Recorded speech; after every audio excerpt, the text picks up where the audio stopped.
Zee 24 तास एक पाऊल पुढे। विदर्भाचे तापमान 47 डिग्रींपर्यंत जाऊन पोहोचले। नागपूरसह विदर्भातल्या चंद्रपूर, अकोला, अमरावती आणि इतर जिल्ह्यांमधले तापमान वाढते। हे तापमान वाढतच राहण्याची शक्यता नागपूर वेधशाळेने वर्तवली आहे।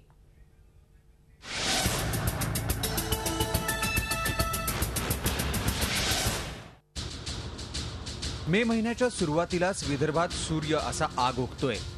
या आठवड्यात दोनदा 47 अंश सेल्सिअस पर्यंत पारा गेल्यामुळे लोकांच्या अंगाची लाही होतीये। विदर्भ ते लक्षद्वीप या पट्ट्यात वातावरणात झालेल्या बदलांमुळे हे तापमान वाढलं असल्याचं अधिकाऱ्यांनी सांगितलंय। तापमान वाढीचा परिणाम मराठवाडा आणि कर्नाटक राज्यावर देखील झालाय आणि येत्या 1-2 दिवसात तापमान आणखी वाढण्याची शक्यता हवामान खात्यानं वर्तवली आहे।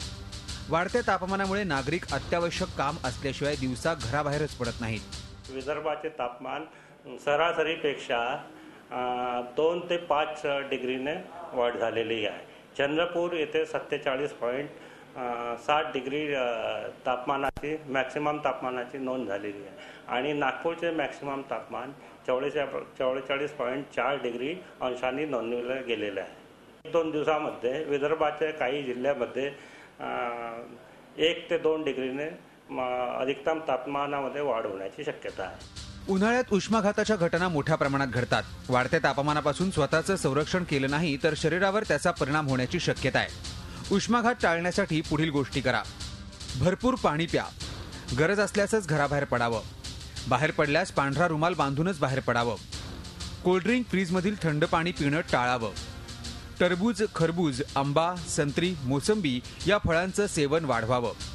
उसाचा रस, नारळ पाणी, कोकम सरबत तसंच फळांचा ताजा रस घ्यावा। मांसाहार शक्यतो टाळावा। कोल्ड ड्रिंक्स हा जो प्रकार आहे हा केमिकल्स आहे आणि केमिकल्स ही उन्हामध्ये किंवा याच्यामध्ये आणि त्याच्यामध्ये काही केमिकल रिॲक्शन होऊन त्या बॉडीकरता हार्मफुलच ठरतात। त्यामुळे सगळ्यात उत्तम जर काही गोष्ट असेल तर फळांचे रस, ताक, त्याच्यामध्ये भरपूर मीठ, दही ताक म्हणा किंवा लस्सी म्हणा, हे प्रकार आपण जास्त घ्यायला हवे आणि लिंबू पाणी सरबत तर अमृत आहे या दिवसामध्ये। त्यामुळे उन्हाळ्यात काळजी घेतल्यासच प्रकृती योग्य राहू शकते। Akhilesh Halve, Zee media, Nagpur. Zee 24 तास एक पाऊल पुढे।